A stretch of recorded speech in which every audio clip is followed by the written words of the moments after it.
ನಾನು ಅಪ್ಲೋಡ್ ಮಾಡೋ ಎಲ್ಲ ವೀಡಿಯೋಗಳನ್ನು ಮೊದಲು ನೋಡೋದಕ್ಕೆ ಎಸ್ ಪಿ ಕೆ ಕನ್ನಡ ಚಾನಲ್ನ ಸಬ್ಸ್ಕ್ರೈಬ್ ಮಾಡಿಕೊಂಡು ಅದರ ಪಕ್ಕ ಇರೋ ಬೆಲ್ ಐಕನ್ನ ಆನ್ ಮಾಡ್ಕೊಳ್ಳಿ.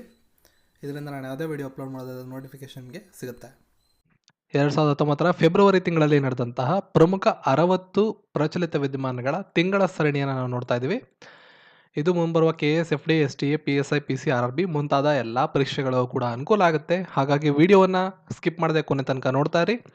ಕೊನೆಯಲ್ಲಿ ಈ ತಿಂಗಳ ಪ್ರಮುಖ ದಿನಾಂಕಗಳ ಬಗ್ಗೆಯೂ ಕೂಡ ನಾನು ನಿಮಗೆ ಸಂಪೂರ್ಣ ಮಾಹಿತಿಯನ್ನು ನೀಡಲಿದ್ದೇನೆ. ಹಾಗಿದ್ರೆ ಈ 60 ಪ್ರಶ್ನೆಗಳನ್ನು ಯಾವ ಕಾರಣಕ್ಕೂ ಮಿಸ್ ಮಾಡಬೇಡಿ. ಮುಂಬರುವ ಎಲ್ಲ KPSC ಪರೀಕ್ಷೆಗಳಿಗೂ ಕೂಡ ನಿಮಗೆ ಖಂಡಿತ ಬರುತ್ತೆ. ಹಾಗಾಗಿ ವಿಡಿಯೋನ ಸ್ಕಿಪ್ ಮಾಡದೆ ಕೊನೆ ತನಕ ನೋಡ್ತಾ ಇರಿ. ಇದರ PDF ಅನ್ನು ಪಡ್ಕೊಳ್ಳೋದಕ್ಕೆ ನೀವು ನಮ್ಮ ಟೆಲಿಗ್ರಾಮ್ ಗ್ರೂಪ್ನ ಜಾಯ್ನ್ ಆಗ್ಬೋದು. ಅಲ್ಲಿ ನಿಮಗೆ ಇದರ PDF ಸಿಗುತ್ತೆ. ಟೆಲಿಗ್ರಾಮ್ ಗ್ರೂಪ್ನ ಲಿಂಕ್ ಈ ವಿಡಿಯೋದ ಡಿಸ್ಕ್ರಿಪ್ಷನಲ್ಲಿ ನಿಮಗೆ ಸಿಗಲಿದೆ. ಪ್ರಶ್ನೆಗಳನ್ನು ಹಾಗಾದರೆ ಪ್ರಾರಂಭ ಮಾಡೋದಾದರೆ ಪ್ರಶ್ನೆ ಸಂಖ್ಯೆ 1, ಫ್ಯೂಚರ್ ಫಾರ್ ನೇಚರ್ ಪ್ರಶಸ್ತಿಗೆ ಗೌರವಿಸಲ್ಪಟ್ಟ ಮೊದಲ ಭಾರತೀಯ ಮಹಿಳೆ ಯಾರಾಗಿದ್ದಾರೆ? ಫ್ಯೂಚರ್ ಫಾರ್ ನೇಚರ್ ಪ್ರಶಸ್ತಿಗೆ ಗೌರವಿಸಲ್ಪಟ್ಟಂತ ಮೊದಲ ಭಾರತೀಯ ಮಹಿಳೆ ಯಾರಾಗಿದ್ದಾರೆ? ಆಪ್ಷನ್ಗಳನ್ನು ನೀವು ನೋಡ್ಕೊಳ್ಳಿ. ವಿಡಿಯೋ ಪಾಸ್ ಮಾಡಬೇಕಾದ್ರೆ ಉತ್ತರವನ್ನು ನೀವು ನೀಡಬಹುದು. ಸರಿಯಾದಂಥ ಉತ್ತರ ಆಪ್ಷನ್ ಬಿ, ದಿವ್ಯಾ ಕರ್ನಾಡ್ ಅವರು ಫ್ಯೂಚರ್ ಫಾರ್ ನೇಚರ್ ಈ ಒಂದು ಪುರಸ್ಕಾರಕ್ಕೆ ಆಯ್ಕೆಯಾಗಿದ್ದಾರೆ. 33 ವರ್ಷದ ಅಶೋಕ ವಿಶ್ವವಿದ್ಯಾಲಯದ ಶಿಕ್ಷಕಿಯಾಗಿರ್ತಕ್ಕಂಥ ಮತ್ತು ವಿಪ್ರೋ ಸಸ್ಟೈನಬಲ್ ಫೆಲೋ ಆಗಿರ್ತಕ್ಕಂಥ ದಿವ್ಯಾ ಕರ್ನಾಡ್ ಅವರು ಸಾಗರ ಸಂರಕ್ಷಣೆಗಾಗಿ ಅವರು ತೋರಿಸಿದಂಥ ಸಾಮಾಜಿಕ ಕಳಕಳಿಯನ್ನು ಗಮನದಲ್ಲಿಟ್ಟುಕೊಂಡು ಫ್ಯೂಚರ್ ಫಾರ್ ನೇಚರ್ ಅನ್ನೋ ಪುರಸ್ಕಾರವನ್ನು ನೀಡಲಾಗಿದೆ. ವಿಶೇಷ ಏನಪ್ಪ ಅಂದರೆ ಈ ಪುರಸ್ಕಾರವನ್ನು ಪಡೆದಂಥ ಮೊದಲ ಭಾರತೀಯ ಮಹಿಳೆ ಇವರಾಗಿದ್ದಾರೆ. ಇದಕ್ಕೂ ಮುಂಚೆ ಈ ಪುರಸ್ಕಾರವನ್ನು ಡಾಕ್ಟರ್ ಚರದೂರ್ ಮಿಶ್ರಾ ಅವರು ಪಡೆದುಕೊಂಡಿದ್ದಾರೆ. ವಾರ್ಷಿಕವಾಗಿ 3 ಜನರಿಗೆ ಈ ಪುರಸ್ಕಾರವನ್ನು ನೀಡಲಾಗುತ್ತದೆ. ಮುಂದಿನ ಪ್ರಶ್ನೆ, 11 ರಿಂದ 14 ವರ್ಷ ವಯಸ್ಸಿನ ಹುಡುಗಿಯರ ಮೇಲೆ ಕೇಂದ್ರೀಕರಿಸುವ ಹದಿಹರೆಯದ ಬಾಲಕಿಯರ SAG scheme for adolescent girls ಈ ಒಂದು ಯೋಜನೆಯನ್ನು ಯಾವ ರಾಜ್ಯದ ಮುಖ್ಯಮಂತ್ರಿಗಳು ಇತ್ತೀಚೆಗೆ ಪ್ರಾರಂಭಿಸಿದರು? ಈ ಒಂದು ಸ್ಕೀಮ್ ಇರ್ಬೋದು ಅಥವಾ ಇದರ ಎಕ್ಸ್ಪ್ಯಾಂಡೇಷನ್ ಇರ್ಬೋದು, ಆ ರಾಜ್ಯದ ಮುಖ್ಯಮಂತ್ರಿ ಬಗ್ಗೆ ಇರ್ಬೋದು ಅಥವಾ ಆ ರಾಜ್ಯದ ಬಗ್ಗೆ ಇರ್ಬೋದು, ಯಾವುದ್ರ ಬಗ್ಗೆ ಬೇಕಾದರೂ ಮುಂಬರುವ ಪರೀಕ್ಷೆಗಳಲ್ಲಿ ಪ್ರಶ್ನೆಗಳನ್ನು ಕೇಳಬಹುದು. ಆಯ್ಕೆಗಳು ನಿಮ್ಗೆ ಈ ರೀತಿ ಇದೆ, ಆಯ್ಕೆಗಳನ್ನು ನೋಡ್ಕೋಬಹುದು. ಸರಿಯಾದ ಉತ್ತರ ಆಪ್ಷನ್ 1, ಉತ್ತರ ಪ್ರದೇಶ. ಉತ್ತರ ಪ್ರದೇಶದ ಮುಖ್ಯಮಂತ್ರಿಗಳಾದಂಥ ಯೋಗಿ ಆದಿತ್ಯನಾಥ್ ಅವರು ಈ ಒಂದು ಯೋಜನೆಯನ್ನು ಪ್ರಾರಂಭ ಮಾಡಿದ್ದಾರೆ. 11 ವರ್ಷದಿಂದ 14 ವರ್ಷದ ಒಳಗಿನ ಹುಡುಗಿಯರ ಮೇಲೆ ಅಧ್ಯಯನವನ್ನು ಮಾಡಿ ಅವರಿಗೆ ಸರಿಯಾದಂಥ ಪೋಷಣೆ ಮತ್ತು ವಿಶೇಷ ಆರೈಕೆ ನೀಡುವುದು ಈ ಕಾರ್ಯಕ್ರಮದ ಪ್ರಮುಖವಾದಂಥ ಉದ್ದೇಶವಾಗಿದೆ. ಈ ಪ್ರಶ್ನೆ ಮುಂಬರುವ ಪರೀಕ್ಷೆಗಳಲ್ಲಿ ಕೂಡ ನಿಮಗೆ ಇಂಪಾರ್ಟೆಂಟ್ ಆಗುತ್ತೆ. ಇದನ್ನು ಕ್ಲಿಯರಾಗಿ ನೋಡ್ಕೊಳ್ಳಿ. ಏಷ್ಯನ್ ಹಾಕಿ ಫೆಡರೇಷನ್ನ ನೂತನ ಉಪಾಧ್ಯಕ್ಷರಾಗಿ ಆಯ್ಕೆಯಾದಂಥವರು ಯಾರು? ಆಪ್ಷನ್ಗಳು ನಿಮ್ಗೆ ಈ ರೀತಿ ಇದೆ. ಸರಿಯಾದ ಉತ್ತರ ಆಪ್ಷನ್ 4, ಮೊಹಮ್ಮದ್ ಮುಸ್ತಾಕ್ ಅಹಮದ್ ಅವರು. ಒಡಿಸ್ಸಾ ಕ್ಯಾಬಿನೆಟ್ ತನ್ನ ರಾಜ್ಯದಾದ್ಯಂತ ಶಾಲಾ ಬಾಲಕಿಯರಿಗೆ ಉಚಿತ ನೈರ್ಮಲ್ಯಕರ ವಸ್ತ್ರಗಳನ್ನು ಒದಗಿಸಲು ನೂತನ ಯೋಜನೆಯನ್ನು ಅನುಮೋದಿಸಿದೆ. ಇದರ ಹೆಸರೇನು? ಆಪ್ಷನ್ಗಳಿದೆ. ಆ ಒಂದು ಯೋಜನೆಯ ಹೆಸರೇನು ಅಂತ ನೀವು ಈಗ ಗುರುತಿಸ್ಬೇಕಷ್ಟೇ. ಬಟ್ ಈ ಪ್ರಶ್ನೆನೂ ಅಷ್ಟೇ ಬಹಳ ಇಂಪಾರ್ಟೆಂಟ್ ಆಗುತ್ತೆ. ಆಪ್ಷನ್ಗಳನ್ನು ನೀವು ನೋಡ್ಕೊಳ್ಳಿ. ಸರಿಯಾದಂಥ ಉತ್ತರ ಆಪ್ಷನ್ 3, ಖುಷಿ ಅನ್ನೋ ಯೋಜನೆ ಇತ್ತೀಚೆಗೆ ಬಹಳ ಸುದ್ದಿಯಲ್ಲಿರ್ತಕ್ಕಂಥ ಯೋಜನೆ. ಇದು ಕೂಡ ಮುಂಬರುವ ಪರೀಕ್ಷೆಗಳಿಗೆ ಬಹಳ ಇಂಪಾರ್ಟೆಂಟ್ ಅಂತ ಪ್ರಶ್ನೆ ಆಗುತ್ತೆ. ಒಡಿಶಾ ಕ್ಯಾಬಿನೆಟ್ ತನ್ನ ರಾಜ್ಯದಂತಹ ಶಾಲಾ ಬಾಲಕಿಯರಿಗೆ ಉಚಿತ ನೈರ್ಮಲ್ಯ ಮತ್ತು ಕರವಸ್ತ್ರಗಳನ್ನು ನೀಡೋದಕ್ಕೆ ಖುಷಿ ಅನ್ನೋ ಯೋಜನೆಯನ್ನು ಅನುಮೋದನೆ ಮಾಡಿದೆ. ಈ ಯೋಜನೆ ಪ್ರಕಾರ ಸರ್ಕಾರಿ ಮತ್ತು ಸರ್ಕಾರಿ ಅನುದಾನಿತ ಶಾಲೆಗಳಲ್ಲಿ ಅಧ್ಯಯನ ಮಾಡ್ತಕ್ಕಂಥ ತರಗತಿ 6 ರಿಂದ 8ನೇ ತರಗತಿವರೆಗಿನ ಸುಮಾರು 17.25 ಲಕ್ಷ ಬಾಲಕಿಯರಿಗೆ ಈ ಯೋಜನೆಯ ಮೂಲಕ ಉಪಯೋಗ ಸಿಗಲಿದೆ. ಮುಂದಿನ ಪ್ರಶ್ನೆ, ನಾಗಾಲ್ಯಾಂಡ್ನ ಮೊದಲ ಲೋಕಾಯುಕ್ತರಾಗಿ ಕೆಳಕಂಡವರಲ್ಲಿ ಯಾರು ಪ್ರಮಾಣ ವಚನವನ್ನು ಸ್ವೀಕರಿಸಿದ್ದಾರೆ? ಆಪ್ಷನ್ಗಳನ್ನು ನೀವು ನೋಡ್ಕೋಬಹುದು. ಸರಿಯಾದಂಥ ಉತ್ತರ ಉಮಾನಾಥ್ ಸಿಂಗ್ ಅವರು. ನಾಗಾಲ್ಯಾಂಡ್ನ ಗವರ್ನರ್ ಆದಂಥ PB ಆಚಾರ್ಯ ಅವರು ರಾಜಭವನದಲ್ಲಿ ನಡೆದಂಥ ಸಮಾರಂಭದಲ್ಲಿ ಅವರಿಗೆ ಪ್ರಮಾಣ ವಚನವನ್ನು ನೀಡಿದ್ದಾರೆ. ನ್ಯಾಯಾಧೀಶರಾದಂಥ ಉಮಾನಾಥ್ ಸಿಂಗ್ ಮೇಘಾಲಯ ಹೈಕೋರ್ಟ್ನ ಮಾಜಿ ನ್ಯಾಯಾಧೀಶರಾಗಿ ಕೆಲಸವನ್ನು ಮಾಡಿದ್ದಾರೆ. ಮುಂದಿನ ಪ್ರಶ್ನೆ, ಕೇರಳ ಪೊಲೀಸ್ ಪ್ರಧಾನ ಕಚೇರಿಯಲ್ಲಿ ಪರಿಚಯಿಸಲಾದಂಥ ಮೊದಲ ರೋಬೋಕಾಪ್ನ ಹೆಸರೇನು ಅಥವಾ ರೋಬೋಟ್ನ ಹೆಸರೇನು? ಕೇರಳ ಪೊಲೀಸ್ ಪ್ರಧಾನ ಕಚೇರಿಯಲ್ಲಿ ಪರಿಚಯಿಸಲಾದ ಮೊಟ್ಟಮೊದಲ ರೋಬೋಟ್ನ ಹೆಸರೇನು ಅಂತ ಕೇಳಿದ್ದಾರೆ. ಸೊ ರೋಬೋಟ್ನ ಹೆಸರು ಈ ಕೆಳಗಿರ್ತಕ್ಕಂಥ ಆಯ್ಕೆಗಳನ್ನು ನೀವು ಒಂದ್ಸಲ ಚೆಕ್ ಮಾಡ್ಕೋಬಹುದು. ಸರಿಯಾದಂಥ ಉತ್ತರ KP ಬಾಟ್, ಆಪ್ಷನ್ 2 ಸರಿಯಾದಂಥ ಉತ್ತರ ಇದಕ್ಕೆ, KP ಬಾಟ್. ಅದ್ರ ಬಗ್ಗೆ ಇನ್ನಷ್ಟು ಇನ್ಫಾರ್ಮೇಷನ್ ನಾವು ತಿಳ್ಕೊಳ್ಳೋದಾದ್ರೆ, ಕೇರಳದ ಮುಖ್ಯಮಂತ್ರಿಗಳಾದಂತಹ ಪಿಣರಾಯಿ ವಿಜಯನ್ ಅವರು ಕೇರಳದ ಮುಖ್ಯಮಂತ್ರಿಗಳು. ಅಲ್ಲಿ ಹುಮನಾಯ್ಡು ಪೊಲೀಸ್ ಠಾಣೆ, ಆ ಒಂದು ಪೊಲೀಸ್ ಠಾಣೆಯಲ್ಲಿ ಈ ರೋಬೋಟ್ ಅನ್ನ ರಾಜ್ಯ ಪೊಲೀಸರ ಒಂದು ಆವರಣದಲ್ಲಿ ಉದ್ಘಾಟನೆಯನ್ನ ಮಾಡಿದ್ದಾರೆ. ಇದರ ಈ ಉದ್ದೇಶ ಏನು ಅಂತ ನೋಡೋದಾದ್ರೆ, ಇದಕ್ಕೆ ಈ ರೋಬೋಟ್ಗೆ KP ಬಾಟ್ ಅಂತ ಹೆಸರಿಡಲಾಗಿದೆ. ಸಬ್ ಇನ್ಸ್ಪೆಕ್ಟರ್ ಆಗಿ ಅಲ್ಲಿ ಪರಿಚಯ ಮಾಡಲಾಗಿದೆ. ಪೊಲೀಸ್ ಕೆಲಸಕ್ಕಾಗಿ ರೋಬೋಟ್ ಅನ್ನ ಬಳಸಿಕೊಳ್ತಾ ಇರತಕ್ಕಂತಹ ಕೇರಳ ಪೊಲೀಸ್ ಪ್ರಧಾನ ಕಚೇರಿ ದೇಶದಲ್ಲಿ ಮೊದಲನೇ ಸ್ಥಾನವನ್ನು ಪಡ್ಕೊಂಡಿದೆ. ಅಂದ್ರೆ ಪೊಲೀಸ್ ಇಲಾಖೆಯಲ್ಲಿ ಕೆಲಸಕ್ಕಾಗಿ ರೋಬೋಟ್ ಅನ್ನ ಪರಿಚಯ ಮಾಡ್ತಾ ಇರತಕ್ಕಂಥ ಮೊಟ್ಟಮೊದಲ ರಾಜ್ಯ ಭಾರತದಲ್ಲಿ ಯಾವುದು ಅಂದ್ರೆ ಕೇರಳ. ಈ ತರ ಕೂಡ ಪ್ರಶ್ನೆಗಳು ನಿಮಗೆ ಬರಬಹುದು ಮುಂದಿನ ದಿನಗಳಲ್ಲಿ. ಸೊ ಈ ಒಂದು ರೋಬೋಟ್ ಅನ್ನ ಬಳಸ್ಕೊಂಡು ತಂತ್ರಜ್ಞಾನವನ್ನ ಮತ್ತಷ್ಟು ಬಳಸ್ಕೊಳ್ಳೋದು, ಇಲಾಖೆಯಲ್ಲಿ ತಂತ್ರಜ್ಞಾನವನ್ನ ಇನ್ನಷ್ಟು ಬಳಸ್ಕೊಳ್ಳೋದು ಪ್ರಮುಖವಾದ ಉದ್ದೇಶ ಅಂತ ಹೇಳಿ ಅಲ್ಲಿಯ DGP ಆದಂತಹ ಲೋಕನಾಥ್ ನೆಹ್ರಾ ಅವರು ತಿಳಿಸಿದ್ದಾರೆ. ಇತ್ತೀಚೆಗೆ ಪ್ರಧಾನಿ ನರೇಂದ್ರ ಮೋದಿ ಅವರು ಕುಸುಮ್ ಎನ್ನುವ ಯೋಜನೆಯನ್ನ ಅನುಮೋದಿಸಿದ್ದಾರೆ. ಕುಸುಮ್ ಎಂದರೆ ಏನು? ಸೊ ಈ ಒಂದು ಆಪ್ಷನ್ಸ್ ನ ನೋಡ್ಕೋಬಹುದು. ಇದು ಅಷ್ಟೇ ಬಹಳ ಇಂಪಾರ್ಟೆಂಟ್ ಆದ ಪ್ರಶ್ನೆ ಮುಂಬರುವ ಪರೀಕ್ಷೆಗಳ ಹಿತದೃಷ್ಟಿಯಿಂದ. So option C, Kisan Urja Suraksha Evam Utthan Mahabhiyan. ಇದು ಪೂರ್ಣವಾಗಿ ಇದನ್ನ ಒಂದು ಸ್ವಲ್ಪ ಕ್ಲಿಯರ್ ಆಗಿ ನೋಡ್ಕೊಳ್ಳಿ. ಆಪ್ಷನ್ ಸಿ ಸರಿಯಾದಂತಹ ಉತ್ತರ.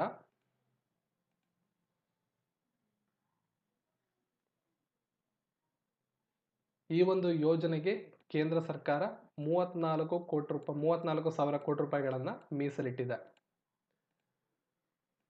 ಮುಂದಿನ ಪ್ರಶ್ನೆ, ಆಗ್ರೋ ಭೂ ಪರಿವರ್ತನೆಗಾಗಿ ಯಾವ ರಾಜ್ಯ ಸರ್ಕಾರ ಡಿಜಿಟಲ್ ವೇದಿಕೆಯನ್ನು ಇತ್ತೀಚೆಗೆ ಪ್ರಾರಂಭಿಸಿದೆ? ಸೊ ಆಪ್ಷನ್ಗಳನ್ನು ನೀವು ನೋಡ್ಕೋಬಹುದು. ಸರಿಯಾದಂತ ಆಯ್ಕೆ ಆಪ್ಷನ್ 1 ನಮ್ಮ Karnataka.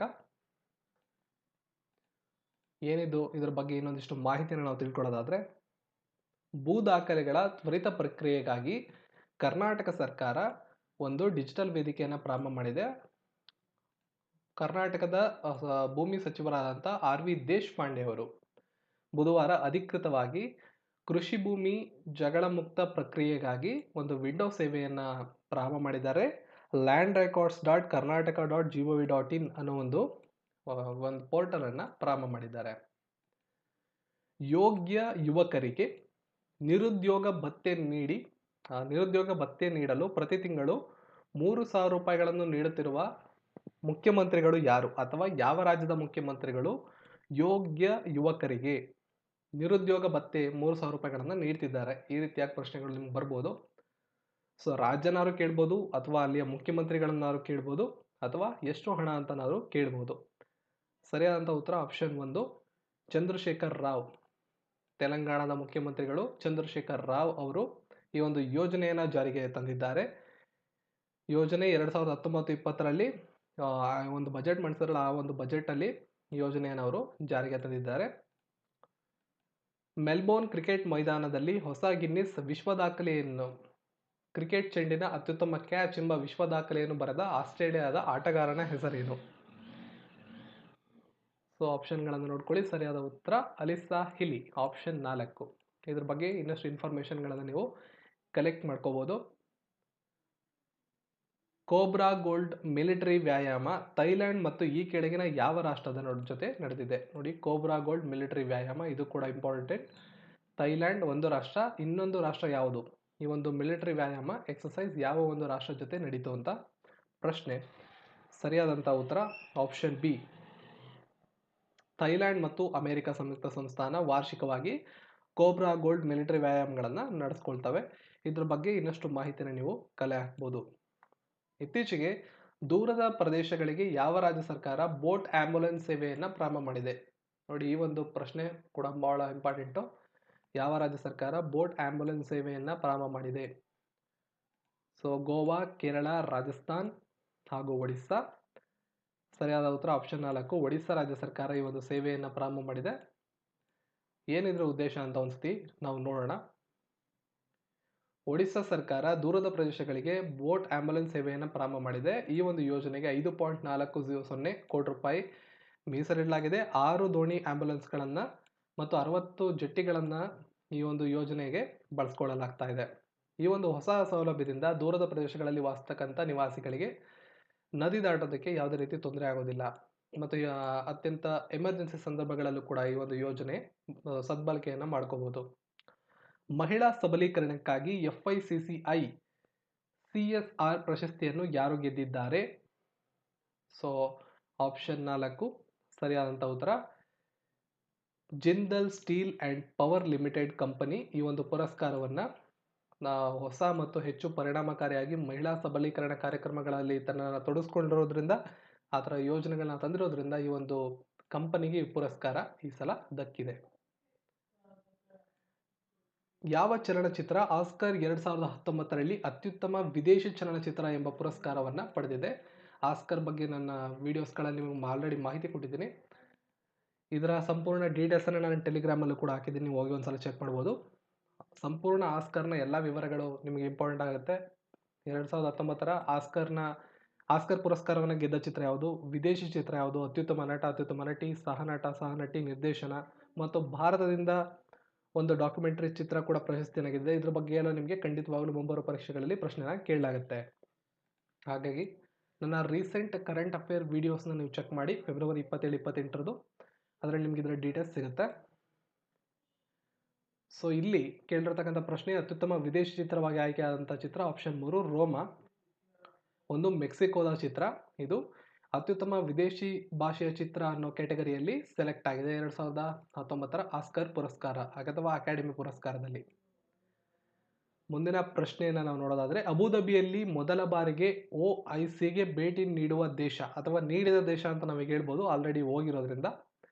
Brazil, Germany, Singapore, Bharat. ಖಂಡಿತವಾಗ್ಲೂ ಭಾರತ ಇದಕ್ಕೆ ಸರಿಯಾದಂಥ ಉತ್ತರ. ಏನಿದು OIC ಅಂತ ನಾವು ನೋಡೋದಾದರೆ, ವಿದೇಶಾಂಗ ವ್ಯವಹಾರಗಳ ಸಚಿವೆಯಾದಂಥ ಸುಷ್ಮಾ ಸ್ವರಾಜ್ ಅವರು ಅಬುಧಾಬಿಯಲ್ಲಿ ನಡೀತಾ ಇರ್ತಕ್ಕಂಥ ಇಸ್ಲಾಮಿಕ್ ಸಹಕಾರ ಸಂಸ್ಥೆ OIC ಅಂತ ನಾವು ಕರಿತೀವಿ, ಇದಕ್ಕೆ ಬರೋದಕ್ಕೆ ಅವ್ರಿಗೆ ಆಹ್ವಾನವನ್ನು ನೀಡಲಾಗಿತ್ತು. ಅವರು ಅದರಲ್ಲಿ ಭಾಗವಹಿಸಿದ್ರು ಕೂಡ. ಮುಸ್ಲಿಮೇತರ ರಾಷ್ಟ್ರದ ನಾಯಕರು ಈ ಒಂದು ಸಮ್ಮೇಳನಕ್ಕೆ ಆಹ್ವಾನ ಸಿಕ್ಕಿದ್ದು ಇದೇ ಮೊದಲ ಬಾರಿಗೆ, ಜೊತೆಗೆ ಹೋಗಿರೋದು ಇದೇ ಮೊದಲನೇ ಬಾರಿಗೆ. ಅದರಿಂದ ಈ ಪ್ರಶ್ನೆ ಕೂಡ ನಿಮಗೆ ಮುಂಬರುವ ಪರೀಕ್ಷೆಗಳಲ್ಲಿ ಇಂಪಾರ್ಟೆಂಟ್ ಆಗುತ್ತೆ. ಯಾರು ಹೋಗಿದ್ರು, ಯಾರು ಅವ್ರನ್ನ ಕರೆದಿದ್ರು, ಯಾವ ಒಂದು ಸಮ್ಮೇಳನಕ್ಕೆ ಹೋಗಿದ್ರು, ಯಾವಾಗ ಹೋಗಿದ್ರು, ಇದು ಕೂಡ ಇಂಪಾರ್ಟೆಂಟ್ ಆಗುತ್ತೆ. ಏನಕ್ಕೆ ಇಂಪಾರ್ಟೆಂಟ್ ಆಗುತ್ತೆ ಅಂದರೆ, ಮುಸ್ಲಿಮೇತರ ರಾಷ್ಟ್ರದ ನಾಯಕರು ಇದುವರೆಗೂ OIC ಸಮ್ಮೇಳನಕ್ಕೆ ಹೋಗಿರಲಿಲ್ಲ. ಆ ಒಂದು ಕಾರಣದಿಂದ ಇಂಪಾರ್ಟೆಂಟ್ ಆಗುತ್ತೆ. ಮಾರ್ಚ್ 1 ಮತ್ತು 2ರಂದು ಆಲ್ರೆಡಿ ಆಗಿದೆ ಇದು.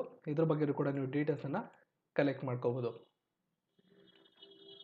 ಮುಂದಿನ ಪ್ರಶ್ನೆಯನ್ನು ನಾವು ನೋಡೋದಾದರೆ, ISSF ವಿಶ್ವಕಪ್ನಲ್ಲಿ ವಿಶ್ವ ದಾಖಲೆಯೊಂದಿಗೆ ಚಿನ್ನದ ಪದಕವನ್ನು ಪಡೆದ ಭಾರತೀಯ ಶೂಟರ್ನ ಹೆಸರೇನು? ಆಪ್ಷನ್ಗಳನ್ನು ನೀವು ನೋಡ್ಕೋಬೋದು. ಸರಿಯಾದಂಥ ಉತ್ತರ ಆಪ್ಷನ್ A ಸೌರಭ್ ಚೌಧರಿ ಅವರು. ಇದ್ರ ಬಗ್ಗೆ ಸ್ಪೋರ್ಟ್ಸ್ ಆ್ಯಂಡ್ ಟೆಕ್ನಾಲಜಿ, ಸ್ಪೋರ್ಟ್ಸ್ ಬಗ್ಗೆ ಕೇವಲ ಕ್ರಿಕೆಟ್ ಒಂದೇ ಅಲ್ಲ, ಹಾಕಿ ಇರ್ಬೋದು, ಇನ್ನಿತರ ಏನೇನು ಕ್ರೀಡೆಗಳು ಬರ್ತವೆ ಅದರ ಬಗ್ಗೆ ಹೆಚ್ಚು ಪ್ರಶ್ನೆಗಳನ್ನು ಕೇಳ್ತಾರೆ. ಎಸ್ಪೆಷಲಿ ಅಥ್ಲೆಟಿಕ್ಸ್ ಬಗ್ಗೆನೂ ಕೂಡ, ಟೆನ್ನಿಸ್ ಇರ್ಬೋದು, ಅಥ್ಲೆಟಿಕ್ಸ್ ಇರ್ಬೋದು, ಎಲ್ಲಾದರೂ ರೀಸೆಂಟಾಗಿ ನಡೆದಿರ್ತಕ್ಕಂಥ ಘಟನೆಗಳ ಬಗ್ಗೆ ನೀವು ಸ್ವಲ್ಪ ಅರಿವು ಇಟ್ಕೋಬೇಕಾಗತ್ತೆ. 16 ವರ್ಷದ ಭಾರತೀಯ ಶೂಟರ್ ಸೌರಭ್ ಚೌಧರಿ ಅವರು ಪುರುಷರ 10 ಮೀಟರ್ ಏರ್ ಪಿಸ್ತೂಲ್ ವಿಭಾಗದಲ್ಲಿ ಚಿನ್ನದ ಪದಕವನ್ನು ಗೆದ್ದಿದ್ದಾರೆ. ಪ್ರಧಾನಿ ನರೇಂದ್ರ ಮೋದಿಯವರು ರಾಷ್ಟ್ರೀಯ ಯುದ್ಧ ಸ್ಮಾರಕವನ್ನು ಕೆಳಗಿನ ಯಾವ ನಗರದಲ್ಲಿ ಉದ್ಘಾಟಿಸಿದ್ದಾರೆ? ಇದು ಕೂಡ 2019ರ ಮೋಸ್ಟ್ ಇಂಪಾರ್ಟೆಂಟ್ ಪ್ರಶ್ನೆ. ಇದರ ಬಗ್ಗೆ ಹಲವಾರು ಡೀಟೇಲ್ಸ್ಗಳನ್ನು ನೀವು ಕಲೆಕ್ಟ್ ಮಾಡೋದು ಒಳ್ಳೆಯದು. ಇದರ ರಿಲೇಟೆಡ್ ಆಗಿ ಎಕ್ಸಾಮಿನೇಷನ್ಸಲ್ಲಿ ನಿಮಗೆ ಪ್ರಶ್ನೆಗಳು ಖಂಡಿತ ಬರುತ್ತೆ. ಸೊ ಉದ್ಘಾಟನೆ ಆದಂಥ ಸ್ಥಳ ನವದೆಹಲಿ. ಫಸ್ಟ್ ಆಫ್ ಆಲ್ ನವದೆಹಲಿಯಲ್ಲಿ ಇದನ್ನು ಉದ್ಘಾಟನೆ ಮಾಡಲಾಯಿತು. ನವದೆಹಲಿಯ ಇಂಡಿಯಾ ಗೇಟ್ ಬಳಿ ರಾಷ್ಟ್ರೀಯ ಯುದ್ಧ ಸ್ಮಾರಕವನ್ನು ಪ್ರಧಾನಿ ನರೇಂದ್ರ ಮೋದಿ ಅವರು ಲೋಕಾರ್ಪಣೆ ಮಾಡಿದ್ದಾರೆ. ಸ್ವಾತಂತ್ರ್ಯ ನಂತರ ಹುತಾತ್ಮರಾದಂತಹ ಭಾರತೀಯ ಸೈನಿಕರಿಗೆ ಗೌರವ ನೀಡುವ ಉದ್ದೇಶದಿಂದ ಈ ಯುದ್ಧ ಸ್ಮಾರಕವನ್ನು ತಯಾರು ಮಾಡಲಾಗಿದೆ. ಪೀಸ್ ಕೀಪಿಂಗ್ ಮಿಷನ್ಸ್ ಮತ್ತು ಕೌಂಟರ್ ಉಗ್ರಗಾಮಿ ಕಾರ್ಯಾಚರಣೆಗಳು, ಕೌಂಟರ್ ಟೆರರಿಸ್ಟ್ ಕಾರ್ಯಾಚರಣೆಗಳಲ್ಲಿ ಭಾಗವಹಿಸಿ ತಮ್ಮ ಜೀವನವನ್ನು ಕಳೆದುಕೊಂಡ ಹುತಾತ್ಮರಾದಂಥವರ ನೆನಪನ್ನು ಮಾಡ್ಕೊಳ್ಳೋಕ್ಕೋಸ್ಕರ ಈ ಒಂದು ಸ್ಮಾರಕವನ್ನು ಪ್ರಾರಂಭ ಮಾಡಲಾಗಿದೆ. 25,942 ಯುದ್ಧದಲ್ಲಿ ಮರಣ ಹೊಂದಂಥ ಹುತಾತ್ಮರಾದಂತಹ ಅವರ ಹೆಸರುಗಳನ್ನು ಗೋಡೆಯಲ್ಲಿ ಗ್ರಾನೈಟ್ ತುಣುಕುಗಳಲ್ಲಿ ಅವರ ಹೆಸರುಗಳನ್ನು ಕೆತ್ತಲಾಗಿದೆ. ಅವರ ಶ್ರೇಣಿ, ಅವರ ಹೆಸರು, ರೆಜಿಮೆಂಟ್ಗಳು ಯಾವ್ಯಾವ ರೆಜಿಮೆಂಟಲ್ಲಿ ಅವರಿದ್ದರು, ಸಂಪೂರ್ಣ ಮಾಹಿತಿಯನ್ನು ಇದರಲ್ಲಿ ನೀಡಲಾಗಿದೆ. ಇದು ಬಹಳ ಇಂಪಾರ್ಟೆಂಟ್ ಆದಂಥ ಮಾಹಿತಿ ಆಗುತ್ತೆ ಮುಂಬರುವ ಎಲ್ಲ ಪರೀಕ್ಷಾ ದೃಷ್ಟಿಕೋನದಿಂದ. ಈ ಕೆಳಗಿನವುಗಳಲ್ಲಿ ಯಾರು ಮಲೇಷ್ಯಾದ ರಾಜನಾಗಿ ಇತ್ತೀಚೆಗೆ ಪ್ರಮಾಣ ವಚನವನ್ನು ಸ್ವೀಕರಿಸಿದ್ದಾರೆ? So option B Sultan Abdullah ಸರಿಯಾದಂಥ ಉತ್ತರ. ಮಲೇಷ್ಯಾದ 16ನೇ ರಾಜರಾಗಿ ಇವರು ಇತ್ತೀಚೆಗೆ ಅಧಿಕಾರವನ್ನು ಸ್ವೀಕರಿಸಿದ್ದಾರೆ. ಸೊ ಅಂತಾರಾಷ್ಟ್ರೀಯ ಸುದ್ದಿಗಳಲ್ಲಿ ಇದು ಕೂಡ ಪ್ರಮುಖವಾದಂಥ ಸುದ್ದಿ. ಮಲೇಷ್ಯಾದ ಬಗ್ಗೆ ಹೇಳಬೇಕು ಅಂದರೆ ಅಲ್ಲಿ ಸಂವಿಧಾನಿಕ ರಾಜಪ್ರಭುತ್ವದ ವ್ಯವಸ್ಥೆ ಅಲ್ಲಿ ಇರುತ್ತೆ. ಅಲ್ಲಿಯ ರಾಜಧಾನಿ ಕೌಲಾಲಂಪುರ. ಅಧಿಕೃತ ಮತ್ತು ರಾಷ್ಟ್ರೀಯ ಭಾಷೆ ವಲಯ. ಆದರೆ ಅಲ್ಲಿ ಅಫಿಷಿಯಲ್ ಆಗಿ ಬಳಸ್ತಕ್ಕಂಥದ್ದು ಇತ್ತೀಚೆಗೆ ಅಫಿಷಿಯಲ್ ಲ್ಯಾಂಗ್ವೇಜ್ ಅಂತ ನಾವೇನು ಕರಿತೀವಿ, ಮತ್ತು ರಾಷ್ಟ್ರೀಯ ಭಾಷೆ ಅಂತ ಏನು ಕರಿತೀವಿ ಅದು ಮಲಯ ಅನ್ನೋ ಒಂದು ಭಾಷೆಯನ್ನು ಅಲ್ಲಿ ಬಳಸ್ತಾರೆ. ಇನ್ನುಳಿದಂತೆ ಇಂಗ್ಲೀಷ್ ಭಾಷೆ ಅಲ್ಲಿ ಚಾಲ್ತಿಯಲ್ಲಿದೆ. ಮಹತೀರ್ ಮೊಹಮ್ಮದ್ ಅಲ್ಲಿ ಪ್ರಧಾನಮಂತ್ರಿಗಳು. ಭಾರತದ ವಿಶ್ವ ಭೂಪಟವನ್ನು ತಗೊಂಡ್ರೆ ಮಲೇಷ್ಯಾ ಎಲ್ಲಿ ಬರುತ್ತೆ ಅಂತ ಇಲ್ಲಿ ಸಿಂಬಾಲಿಕಲಿ ಒಂದು ಚಿತ್ರದ ಮೂಲಕ ನಿಮಗೆ ತೋರಿಸಿದ್ದೇನೆ. ಇಲ್ಲಿ ಭಾರತದ ಚಿತ್ರ ಆದರೆ ಇಲ್ಲಿ ಮಲೇಷ್ಯಾ, ಇಲ್ಲಿ ರೆಡ್ ಮಾರ್ಕಲ್ಲಿ ಟಿಕ್ ಮಾಡಿರೋದು ಅಥವಾ ಇಲ್ಲಿ ಮಾರ್ಕಿಂಗ್ ಏನು ಕಾಣ್ತಾ ಇದೆ ಅದು ಮಲೇಷ್ಯಾ. ಇದನ್ನು ಕೂಡ ನೀವು ಒಂದ್ಸಲ ನೋಡ್ಕೋಬೋದು. ಯಾವುದೇ ಒಂದು ಇನ್ಫಾರ್ಮೇಷನ್ ನೀವು ನೋಡಬೇಕಾದ್ರೆ ಭೂಪಟದಲ್ಲಿ ಆ ದೇಶಗಳು ಎಲ್ಲಿ ಬರ್ತವೆ ಅಂತ ನೋಡ್ಕೊಳ್ಳೋದ್ರಿಂದ ವಿಜುವಲಿ ನಿಮಗೆ ಕನೆಕ್ಟ್ ಆಗುತ್ತೆ ಮತ್ತೊಮ್ಮೆ ಆ ವಿಚಾರಗಳನ್ನು ತಿಳ್ಕೊಂಡಾಗ. UAE ಮತ್ತು ಸೌದಿ ಅರೇಬಿಯಾದ ಕೇಂದ್ರೀಯ ಬ್ಯಾಂಕುಗಳು ಡ್ಯಾಶ್ ಎಂಬ ಸಾಮಾನ್ಯ ಡಿಜಿಟಲ್ ಕರೆನ್ಸಿಯನ್ನು ಇತ್ತೀಚೆಗೆ ಪ್ರಾರಂಭಿಸಿವೆ. ನೋಡಿ, ಇದು important. UAE, United Arab Emirates ಮತ್ತು ಸೌದಿ ಅರೇಬಿಯಾ ಈ ಕೇಂದ್ರೀಯ ಬ್ಯಾಂಕ್ಗಳು ಒಂದು ಹೊಸ ಡಿಜಿಟಲ್ ಕರೆನ್ಸಿಯನ್ನು ಪ್ರಾರಂಭ ಮಾಡಿವೆ. ಅದು ಯಾವುದು ಅಂತ ಕೇಳಿದ್ದಾರೆ. ಸೊ ಇಲ್ಲಿ ಆಪ್ಷನ್ಗಳಿದೆ. ಆಪ್ಷನ್ ಸಿ ಸರಿಯಾದಂಥ ಉತ್ತರ. ಏಬರ್ ಅನ್ನೋ ಒಂದು ಡಿಜಿಟಲ್ ಕರೆನ್ಸಿಯನ್ನು ಇವರು ತಂದಿದ್ದಾರೆ. ಸೊ ಇದ್ರ ಬಗ್ಗೆ ಹೆಚ್ಚಿನ ಮಾಹಿತಿಯನ್ನು ನೀವು ಕಲೆಕ್ಟ್ ಮಾಡಿಕೊಂಡ್ರೆ ಭಾಳ ಅನುಕೂಲ ಆಗುತ್ತೆ ಮುಂಬರುವ ಪರೀಕ್ಷೆಗಳಲ್ಲಿ. ಈ ಡಿಜಿಟಲ್ ಕರೆನ್ಸಿ ಮೂಲಕ ಯುನೈಟೆಡ್ ಅರಬ್ ಎಮಿರೇಟ್ಸ್ ಮತ್ತು ಅರಬ್ ಎಮಿರೇಟ್ಸ್ನ ಸೆಂಟ್ರಲ್ ಬ್ಯಾಂಕ್ ಹಾಗೂ ಸೌದಿ ಅರೇಬಿಯನ್ ಮಾನಿಟರಿ ಅಥಾರಿಟಿಯವರು ಹಣದ ರವಾನೆ ವೆಚ್ಚ ಮತ್ತು ಅಪಾಯಗಳ ಮೌಲ್ಯಮಾಪನವನ್ನು ಮಾಡಲಾಗುತ್ತೆ. ಇದು ಹಲವಾರು ಸುಧಾರಣೆಗಳ ಮೇಲೆ ಪರಿಣಾಮವನ್ನು ಕೂಡ ಬೀರುತ್ತದೆ. ಇವರಲ್ಲಿ ಬಿಹಾರದ ಪೊಲೀಸ್ ಮಹಾನಿರ್ದೇಶಕರಾಗಿ ಇತ್ತೀಚೆಗೆ ನೇಮಕಗೊಂಡಂಥವರು ಯಾರು? ಸೊ ಆಪ್ಷನ್ಗಳು ನೀವು ಇಲ್ಲಿ ನೋಡ್ಬೋದು. ಅವರ ಭಾವಚಿತ್ರವನ್ನು ನಿಮಗೆ ಇಲ್ಲಿ ಕೊಟ್ಟಿದ್ದೀನಿ ನಾನು. ಸರಿಯಾದ ಉತ್ತರ ಆಪ್ಷನ್ ಎ ಗುಪ್ತಾಶ್ವರ್ ಪಾಂಡೆ ಅವರು. ನೀವು ಇಲ್ಲಿ ಕಾಣ್ತಿದ್ದೀರಾ, ಗುಪ್ತಾಶ್ವರ್ ಪಾಂಡೆ ಅವರು. ಅವ್ರ ಬಗ್ಗೆ ಒಂದಿಷ್ಟು ಮಾಹಿತಿಯನ್ನು ನಾವು ನೋಡೋದಾದರೆ, ಜನವರಿ 31, 2019 KS ದ್ವಿವೇದಿ ಅವರು ಗುಪ್ತೇಶ್ವರ್ ಪಾಂಡೆ ಅವರು 1987ನೇ ಬ್ಯಾಚ್ನ IPS ಅಧಿಕಾರಿ. ಇವರು ಈ ಕೆಲಸಕ್ಕೆ ಆಯ್ಕೆ ಆಗೋಕ್ಕೂ ಮುಂಚೆ ಬಿಹಾರ ಪೊಲೀಸ್ ಅಕಾಡೆಮಿಯ DG ಮತ್ತು ಮಿಲಿಟರಿ ಪೊಲೀಸ್ ಅಧಿಕಾರಿಯಾಗಿ ಕೆಲಸವನ್ನು ಮಾಡ್ತಾ ಇದ್ರು. ಮುಂದಿನ ಪ್ರಶ್ನೆ, ಇವರಲ್ಲಿ ಯಾರು 200 ಏಕದಿನ ಪಂದ್ಯಗಳನ್ನು ಆಡಿದ ಮೊದಲ ಮಹಿಳಾ ಕ್ರಿಕೆಟಿಗರಾಗಿದ್ದಾರೆ? ಸರಿಯಾದಂಥ ಉತ್ತರ ಆಪ್ಷನ್ 2. ಚಿತ್ರವನ್ನು ನೀವು ನೋಡ್ತಿದ್ದೀರಾ, ಮಿತಾಲಿ ರಾಜ್. ಆಪ್ಷನ್ ಬಿ ಮಿತಾಲಿ ರಾಜ್ ಸರಿಯಾದಂಥ ಉತ್ತರ. ಭಾರತದ ಮಹಿಳಾ ಕ್ರಿಕೆಟ್ ತಂಡದ ನಾಯಕಿಯಾಗಿರ್ತಕ್ಕಂಥ ಮಿತಾಲಿ ರಾಜ್ ಅವರು 200 ಏಕದಿನ ಪಂದ್ಯಗಳನ್ನು ಆಡಿದಂಥ ಮೊದಲ ಮಹಿಳಾ ಕ್ರಿಕೆಟಿಗೆ. ಸೊ ಮುಂದಿನ ಇನ್ನೊಂದಿಷ್ಟು ಇನ್ಫಾರ್ಮೇಷನ್ ಅವ್ರ ಬಗ್ಗೆ ಇಲ್ಲಿದೆ, ನೀವು ನೋಡ್ಬೋದು. 36 ವರ್ಷ ವಯಸ್ಸವ್ರಿಗೆ ಏಕದಿನ ಪಂದ್ಯಗಳಲ್ಲಿ 51.33 ಸರಾಸರಿಯಲ್ಲಿ 6,622 ರನ್ಗಳನ್ನು ಗಳಿಸಿದ್ದಾರೆ. 1999ರಲ್ಲಿ ಏಕದಿನ ಪಂದ್ಯವನ್ನು ಆಡೋದಕ್ಕೆ ಪ್ರಾರಂಭ ಮಾಡಿದ್ರು. 263 ಏಕದಿನ ಪಂದ್ಯಗಳಲ್ಲಿ 200 ಪಂದ್ಯಗಳಲ್ಲಿ ಅವರು ಕಾಣಿಸ್ಕೊಂಡಿದ್ದಾರೆ. ಈ ಕೆಳಗಿನವುಗಳಲ್ಲಿ ಯಾರು NCCಯ ಡೈರೆಕ್ಟರ್ ಜನರಲ್ ಆಗಿ ನೇಮಕಗೊಂಡಿದ್ದಾರೆ? ಅವರ ಚಿತ್ರವನ್ನು ನೀವು ಇಲ್ಲಿ ನೋಡ್ತಿದ್ದೀರಾ. ಸರಿಯಾದಂಥ ಉತ್ತರ ಆಪ್ಷನ್ ಡಿ ರಾಜೀವ್ ಚೋಪ್ರಾ ಅವರು NCCಯ ಡೈರೆಕ್ಟರ್ ಜನರಲ್ ಆಗಿ ಆಯ್ಕೆಯಾಗಿದ್ದಾರೆ.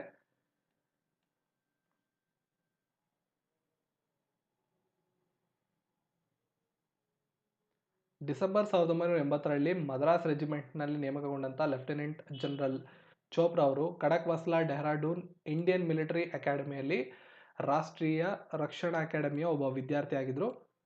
2018ರಲ್ಲಿ ಅವರ ವಿಶೇಷ ಸೇವೆಗಾಗಿ, ಅವರು ಸಲ್ಲಿಸಿರ್ತಕ್ಕಂಥ ವಿಶಿಷ್ಟ ಸೇವೆಗಾಗಿ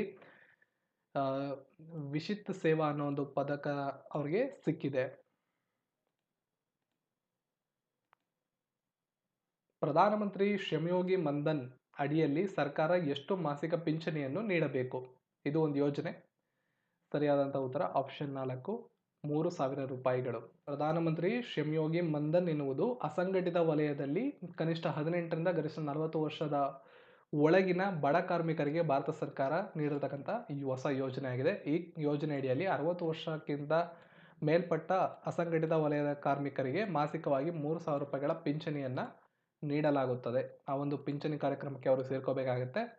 ಯೋಜನೆಯ ಲಾಭ ಪಡೆಯೋದಕ್ಕೆ ಮಾಸಿಕವಾಗಿ ಅಂದರೆ ಒಂದು ತಿಂಗಳಿಗೆ 55 ರೂಪಾಯಿನ ನೀಡಬೇಕಾಗತ್ತೆ 18ನೇ ವಯಸ್ಸಿನಿಂದ ಪ್ರಾರಂಭ ಮಾಡಿದ್ರೆ. ಅದೇ ರೀತಿ ವಯಸ್ಸಿಗೆ ತಕ್ಕಂತೆ ಅದು ಹೆಚ್ಚಾಗ್ತಾ ಹೋಗುತ್ತೆ. ಹಣದ ಕಟ್ಟುವಂಥದ್ದು 18ರಿಂದ 40 ಅಂತ ಒಂದು ಟರ್ಮ್ ಏನು ಕೊಟ್ಟಿದ್ದಾರೆ. 18ನೇ ವಯಸ್ಸಲ್ಲಿ 55 ರೂಪಾಯಿನ ಕಟ್ಟಬೇಕು. ಅದೇ ರೀತಿ ಏಜ್ ಜಾಸ್ತಿ ಆದಂಗೆ ಈ ಒಂದು ಸ್ಕೀಮ್ಗೆ ಸೇರ್ಕೋಬೇಕಾದ್ರೆ ಇದರ ಒಂದು ಮೊತ್ತ ಕೂಡ ಹೆಚ್ಚಾಗುತ್ತೆ. ತಿಂಗಳಿಗೆ 200 ರೂಪಾಯಿ ಮೀರೋದಿಲ್ಲ. ಇದೊಂದು ಕಂಡೀಷನ್ನ ಈ ಯೋಜನೆಯಲ್ಲಿ ತರಲಾಗಿದೆ. ಕೇಂದ್ರ ಬಜೆಟ್ ಪ್ರಕಾರ 2019-20ರಲ್ಲಿ ರೈಲ್ವೆಗಾಗಿ ಎಷ್ಟು ಕೋಟಿ ರೂಪಾಯಿಯನ್ನು ಮೀಸಲಿಡಲಾಗಿದೆ? ಬಜೆಟ್ ಬಗ್ಗೆ ಈ ಒಂದು ಕೇಂದ್ರದ ಇಂಟೀರಿಯಂ ಬಜೆಟ್ ಮತ್ತು ರಾಜ್ಯ ಸರ್ಕಾರದ ಬಜೆಟ್ ಎರಡರ ಬಗ್ಗೆನೂ ಎಲ್ಲ ಪರೀಕ್ಷೆಗಳಲ್ಲೂ ಮುಂದೊಬ್ಬರ ಪರೀಕ್ಷೆಗಳಲ್ಲಿ ಖಂಡಿತ ಕೇಳ್ತಾರೆ. ಅದರಲ್ಲಿ ಗಾತ್ರದ ಬಗ್ಗೆ ಮತ್ತು ಯಾವುದಾದ್ರು ಸ್ಪೆಸಿಫಿಕ್ ಆಗಿ ಕ್ಷೇತ್ರಗಳ ಬಗ್ಗೆ ಎಷ್ಟೆಷ್ಟು ಕೋಟಿಯನ್ನು ಮೀಸಲಿಟ್ಟಿದ್ರು ಅಥವಾ ಕಳೆದ ಬಜೆಟ್ಗೂ ಈ ಬಜೆಟ್ಗೂ ಹೋಲಿಕೆ ಮಾಡಿ ಕೂಡ ಪ್ರಶ್ನೆಯನ್ನು ಕೇಳ್ಬೋದು. ಸೊ ರೈಲ್ವೆ ಎಷ್ಟು ಕೋಟಿ ರೂಪಾಯಿಯನ್ನು ಮೀಸಲಿಟ್ಟಿದ್ದಾರೆ ರೈಲ್ವೆಗೆ ಅಂತ ಪ್ರಶ್ನೆ. ಸರಿಯಾದಂಥ ಉತ್ತರ 64,587 ಕೋಟಿ ರೂಪಾಯಿಯನ್ನು ರೈಲ್ವೆ ಇಲಾಖೆಗೆ ಈ ಸಲಿಯ ಬಜೆಟಲ್ಲಿ ಮೀಸಲಿಡಲಾಗಿದೆ. ಇವರಲ್ಲಿ ಯಾರು CBIನ ಹೊಸ ನಿರ್ದೇಶಕರಾಗಿ ಆಯ್ಕೆಯಾಗಿದ್ದಾರೆ? ಸೊ ಇಲ್ಲಿ ಆಪ್ಷನ್ಗಳನ್ನು ನೋಡ್ಬೋದು. ರಿಷಿ ಕುಮಾರ್ ಶುಕ್ಲಾ ಅವರ ಭಾವಚಿತ್ರ ನೀವು ಇಲ್ಲಿ ಕಾಣ್ತಿದ್ದಾರೆ. ಇವರು CBIನ ಡೈರೆಕ್ಟರ್ ಅಥವಾ ನಿರ್ದೇಶಕರಾಗಿ ಆಯ್ಕೆಯಾಗಿದ್ದಾರೆ. CBI ಅಂತ ನಾವಿಲ್ಲಿ ವಿಕಿಪೀಡಿಯಾದ ಒಂದು ಚಿತ್ರವನ್ನು ಹಾಕಿದ್ದೀನಿ. CBI ಯಾವ ರೀತಿ ಇರುತ್ತೆ ಅಂತ. Government agency.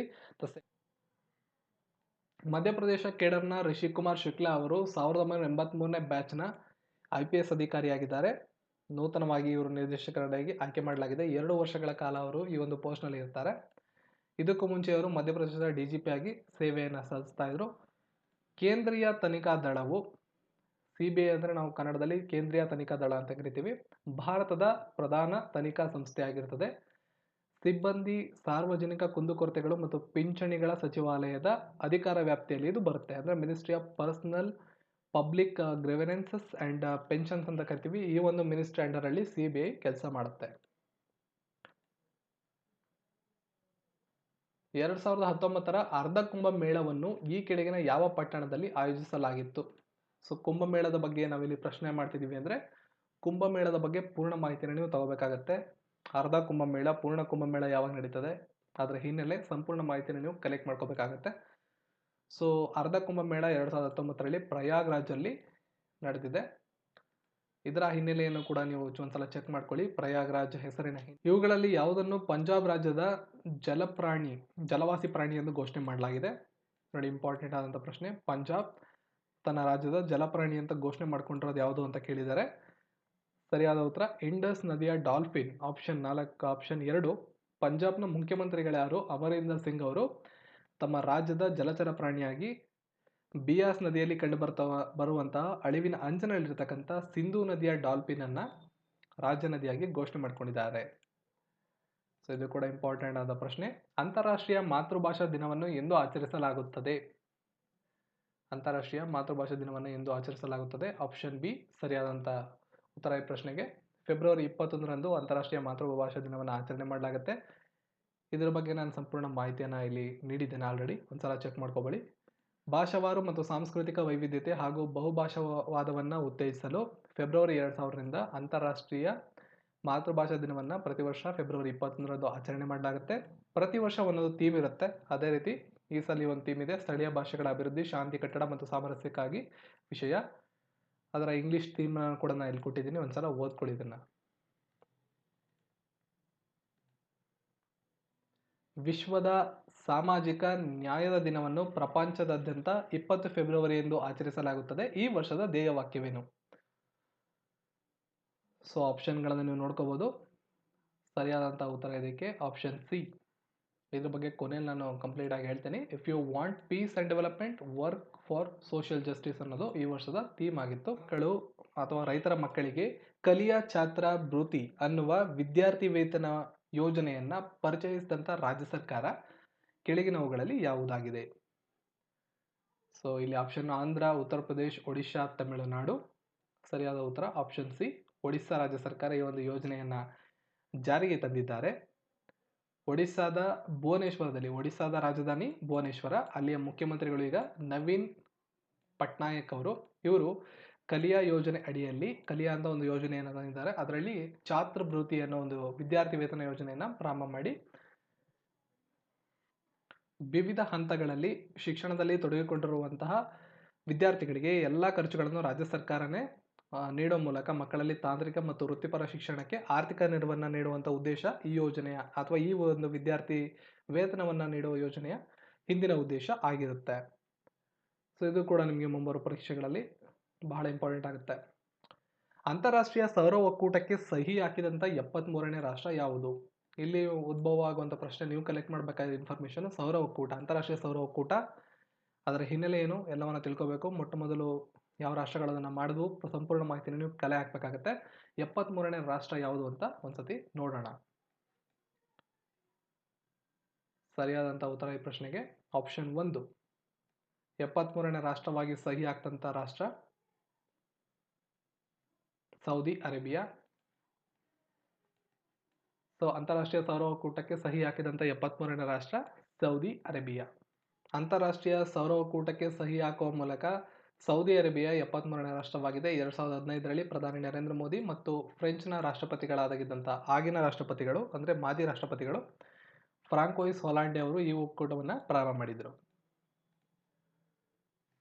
ಮುಂದಿನ ಪ್ರಶ್ನೆ, ಟೆಲಿ ಕಾನೂನು ಮೊಬೈಲ್ ಅಪ್ಲಿಕೇಶನ್ ಆದಂತಹ ನಯಾ ಬಂಧು ಇದನ್ನು ಯಾರು ಬಿಡುಗಡೆ ಮಾಡಿದರು ಅಂತ ಕೇಳಿದ್ದಾರೆ. ಸುಷ್ಮಾ ಸ್ವರಾಜ್, ನರೇಂದ್ರ ಮೋದಿ, ರಾಜನಾಥ್ ಸಿಂಗ್, ರವಿಶಂಕರ್ ಪ್ರಸಾದ್. ಆಪ್ಷನ್ 4, ರವಿಶಂಕರ್ ಪ್ರಸಾದ್ ಅವರು ಇದನ್ನು ಬಿಡುಗಡೆ ಮಾಡಿದ್ದಾರೆ. ಈ ಅಪ್ಲಿಕೇಶನ್ಸು ಇನ್ನೊಂದಿಷ್ಟು ಮಾಹಿತಿಯನ್ನು ಆವಾಗವಾಗ ನೀವು ಸ್ವಲ್ಪ ನೋಡ್ಕೋತಾ ಇದ್ರೆ ಮುಂಬರುವ ಪರೀಕ್ಷೆಗಳಲ್ಲಿ ಉಪಯೋಗ ಆಗುತ್ತೆ. ಕಾನೂನು ಸಚಿವರಾದಂತಹ ರವಿಶಂಕರ್ ಪ್ರಸಾದ್ ಅವರು ಟೆಲಿ ಕಾನೂನು ಮೊಬೈಲ್ ಅಪ್ಲಿಕೇಶನ್ ಅಂತ ನಯಾ ಬಂಧುವನ್ನು ಪ್ರಾರಂಭ ಮಾಡಿದ್ದಾರೆ. ಈ ಒಂದು ಯೋಜನೆ ಅಡಿಯಲ್ಲಿ ಅಥವಾ ಈ ಒಂದು ಅಪ್ಲಿಕೇಶನ್ ಮೂಲಕ ದೇಶದಲ್ಲಿ ನ್ಯಾಷನಲ್ ಲೀಗಲ್ ಸರ್ವಿಸ್ ಅಥಾರಿಟಿ ಮತ್ತು ಸ್ಟೇಟ್ ಲೀಗಲ್ ಸರ್ವಿಸ್ ಅಥಾರಿಟಿಗಳು ಸುಮಾರು 73,000 ಪ್ಯಾರಾಲೀಗಲ್ ಸ್ವಯಂ ಸೇವಕರು ಅವ್ರಿಗೆಲ್ಲ ಈ ಒಂದು ಅಪ್ಲಿಕೇಶನ್ನ ತಯಾರು ಮಾಡಿರೋದ್ರಿಂದ ಅನುಕೂಲ ಆಗಲಿದೆ.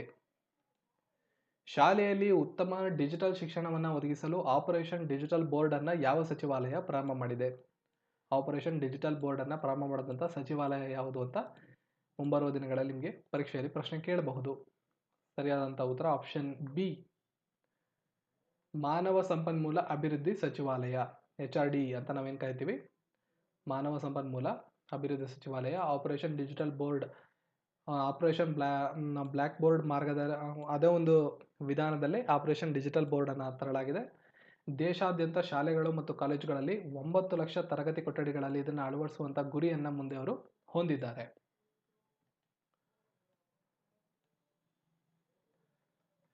ಯಾವ ದೇಶವು ಸುಷ್ಮಾ ಸ್ವರಾಜ್ ಅವರಿಗೆ grand cross of the order of civil merit ಎನ್ನುವ ಗೌರವವನ್ನು ನೀಡಿ ಇತ್ತೀಚೆಗೆ ಗೌರವಿಸಿದೆ? ಸೊ ಈ ಪ್ರಶ್ನೆಯನ್ನು ನೀವು ಇಲ್ಲಿ ಚೆಕ್ ಮಾಡ್ಕೋಬಹುದು. ಯಾವ ರಾಷ್ಟ್ರ ಅಂತ? Germany, Spain, Argentina, Saudi Arabia. Option B, Spain ಸರಿಯಾದಂಥ ಉತ್ತರ. ಏಪ್ರಿಲ್ 2015 ನೇಪಾಳದ ಭೂಕಂಪದ ಸಂದರ್ಭದಲ್ಲಿ 71 ಸ್ಪ್ಯಾನಿಷ್ ಪ್ರಜೆಗಳನ್ನು ಕಾಪಾಡಲಾಗಿತ್ತು. ಅವರನ್ನು ಕಾಪಾಡೋದಕ್ಕೆ ಭಾರತ ಬೆಂಬಲವನ್ನು ನೀಡಿತ್ತು. ಅವರನ್ನು ಸಾವು ಬದುಕಿನ ನಡುವೆ ಹೋರಾಟ ಮಾಡಿ ಅವರನ್ನು ಕರ್ಕೊಬಂದಿದ್ರು. ಸ್ಪ್ಯಾನಿಷ್ ಪ್ರಜೆಗಳನ್ನು ಅವರ ದೇಶಕ್ಕೆ ಸೇಫಾಗಿ ವಾಪಸ್ ಕಳಿಸಲಾಗಿತ್ತು. ಈ ಒಂದು ಸಾಧನೆಯನ್ನು ಪರಿಗಣಿಸಿ ಭಾರತದ ವಿದೇಶಾಂಗ ಸಚಿವೆಯಾದಂಥ ಸುಷ್ಮಾ ಸ್ವರಾಜ್ ಅವ್ರಿಗೆ ಈ ಒಂದು ಆಪರೇಷನ್ ಮೈತ್ರಿ ಏನು ಮಾಡಿದ್ರು ಏಪ್ರಿಲ್ 2015 ನೇಪಾಳದಲ್ಲಿ ಭೂಕಂಪ ಆದಾಗ ಅದನ್ನು ಪರಿಗಣನೆ ಮಾಡಿ ಅವ್ರಿಗೆ ಈ ಒಂದು ಪುರಸ್ಕಾರವನ್ನು ಈಗ ನೀಡಲಾಗಿದೆ. ಯಾವ ರಾಜ್ಯ ಸರ್ಕಾರವು ಇತ್ತೀಚೆಗೆ ಟ್ರಾನ್ಸ್ಜೆಂಡರ್ ವೆಲ್ಫೇರ್ ಬೋರ್ಡ್, ಇದು ಕೂಡ ಇಂಪಾರ್ಟೆಂಟ್ ಆಗುತ್ತೆ, ಟ್ರಾನ್ಸ್ಜೆಂಡರ್ ವೆಲ್ಫೇರ್ ಬೋರ್ಡ್ ಅನ್ನು ಸ್ಥಾಪನೆ ಮಾಡಿದಂಥ ರಾಜ್ಯ ಸರ್ಕಾರ ಯಾವುದು? ಸೊ ಈ ಪ್ರಶ್ನೆಯನ್ನು ನಾವು ನೋಡೋದಾದ್ರೆ ಗುಜರಾತ್, ಬಿಹಾರ, ಹರಿಯಾಣ, ಹಿಮಾಚಲ ಪ್ರದೇಶ. ಸರಿಯಾದ ಉತ್ತರ ಗುಜರಾತ್. ಟ್ರಾನ್ಸ್ಜೆಂಡರ್ ಸಮುದಾಯಕ್ಕೆ ಸಾಮಾಜಿಕ ಭದ್ರತೆ ಒದಗಿಸೋದಕ್ಕೋಸ್ಕರ ಗುಜರಾತ್ ಸರ್ಕಾರ ಒಂದು ವಿಶೇಷ ಮಂಡಳಿಯನ್ನು ಸ್ಥಾಪನೆ ಮಾಡಿದೆ, ಅದೇ ಟ್ರಾನ್ಸ್ಜೆಂಡರ್ ವೆಲ್ಫೇರ್ ಬೋರ್ಡ್. ಈ ಸಮುದಾಯಕ್ಕೆ ವಿಶೇಷ ಯೋಜನೆಗಳನ್ನು ಪರಿಚಯಿಸುವುದು ಮತ್ತು ಅವರ ಉನ್ನತಿಗೆ ಮತ್ತು ಅಭಿವೃದ್ಧಿಗೆ ಕೆಲಸ ಮಾಡುವುದು ಈ ಒಂದು ಬೋರ್ಡ್ನ ಪ್ರಮುಖವಾದ ಉದ್ದೇಶವಾಗಿರುತ್ತದೆ. ಭಾರತದ ಮೊದಲ, ಸೊ ಈ ಪ್ರಶ್ನೆ ನಾನು ಆಲ್ರೆಡಿ ತೊಗೊಂಡಿದ್ದೀನಿ ಅಂದ್ಕೊಂಡಿದ್ದೀನಿ, ಆದರೂ ನೀವು ನೋಡ್ಕೋಬೋದು. KP ಬೋಟ್ ರೋಬೋಟ್ ಬಗ್ಗೆ ನಾನು ಹೇಳಿದೆ. ಈ ರೀತಿ ಬೇಕಾದ್ರೂ ಪ್ರಶ್ನೆ ಕೇಳ್ಬೋದು ಅವರು. ಸರಿಯಾದ ಉತ್ತರ ಕೇರಳ. ಭಾರತದಲ್ಲಿ ಮೊಟ್ಟ ಮೊದಲ KP ರೋಬೋಟನ್ನು ತಂದಂಥವ್ರು. ಇದ್ರ ಬಗ್ಗೆ ನಾನು ಮೊದಲೇ ಒಂದು ಪ್ರಶ್ನೆ ಹಾಕಿರೋದ್ರಿಂದ ಇದನ್ನು ಸ್ಕಿಪ್ ಮಾಡ್ತಿದ್ದೀನಿ. ಸಂಸ್ಕೃತಿ, ಪ್ರವಾಸೋದ್ಯಮ ಮತ್ತು ನಾಗರಿಕ ವಿಮಾನಯಾನ ಸಚಿವರಾದಂಥ ರವೀಂದ್ರ ಅಧಿಕಾರಿ ಈ ಕೆಳಗಿನ ಯಾವ ಸ್ಥಳದಲ್ಲಿ ಭಾರತದ ಉತ್ಸವ ಫೆಸ್ಟಿವಲ್ ಆಫ್ ಇಂಡಿಯಾ ಅನ್ನು ಉದ್ಘಾಟನೆ ಮಾಡಿದ್ದಾರೆ? ಇದು ಇಂಪಾರ್ಟೆಂಟ್ ಆಗುತ್ತೆ. ಫೆಸ್ಟಿವಲ್ ಆಫ್ ಇಂಡಿಯಾ ಇದನ್ನು ಉದ್ಘಾಟನೆ ಮಾಡಿದಂಥವ್ರು ಯಾರು, ಯಾವ ಸ್ಥಳ ಎಲ್ಲ ಕೂಡ ಇಂಪಾರ್ಟೆಂಟ್ ಆಗುತ್ತೆ. ಸರಿಯಾದ ಉತ್ತರ ಆಪ್ಷನ್ 1 ಕಾಠ್ಮಂಡು. ನೇಪಾಳದ ರಾಜಧಾನಿ ಕಾಠ್ಮಂಡು. ಇಲ್ಲಿ ಉದ್ಘಾಟನೆ ಮಾಡಲಾಗಿದೆ. 2019 ಲಾರೆಸ್ ವರ್ಲ್ಡ್ ಸ್ಪೋರ್ಟ್ಸ್ ಅವಾರ್ಡ್ನಲ್ಲಿ ವರ್ಷದ ಕ್ರೀಡಾಪಟು ಆಗಿ ಆಯ್ಕೆಯಾದಂಥವರು ಯಾರು? Novak Djokovic, Rafael Nadal. ಯಾವುದು ಅಂತ ನೋಡಿದ್ರೆ ಆಪ್ಷನ್ 1 ನೋವಾಕ್ ಜೋಕೋವಿಕ್ ಅವರು ಸರಿಯಾದಂಥ ಉತ್ತರ ಈ ಪ್ರಶ್ನೆಗೆ.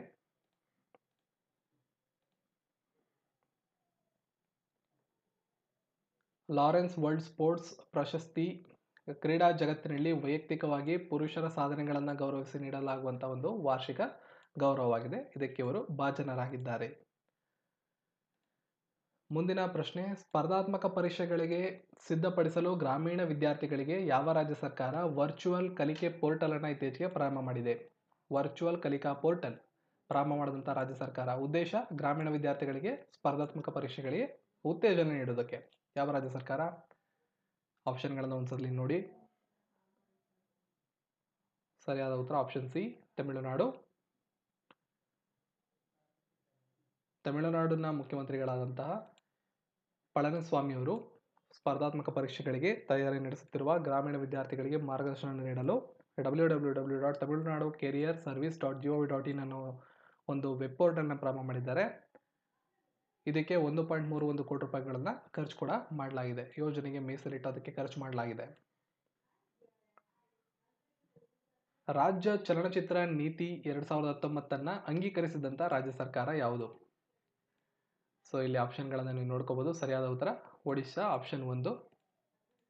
ಒಡಿಯಾ ಭಾಷೆಗೆ ಸಂಬಂಧಪಟ್ಟಂಗೆ ಇದೊಂದು ಬಿಲ್ಲನ್ನು ಪಾಸ್ ಮಾಡಲಾಗಿತ್ತು.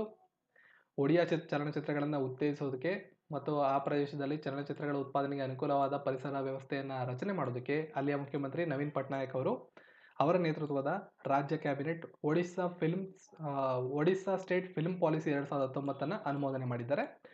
ಈ ನೀತಿಯ ಮೂಲಕ ಗುಣಮಟ್ಟದ ಒಡಿಯಾ ಚಲನಚಿತ್ರಗಳನ್ನು ಪ್ರಚಾರ ಮಾಡಲಾಗುತ್ತೆ ಮತ್ತು ರಾಜ್ಯದಲ್ಲಿ ಚಲನಚಿತ್ರ ಪ್ರವಾಸೋದ್ಯಮವನ್ನು ಇನ್ನಷ್ಟು ಉತ್ತೇಜನ ನೀಡಲಾಗುತ್ತೆ, ಇನ್ನಷ್ಟು ಸುಲಭ ಮಾಡಲಾಗುತ್ತೆ.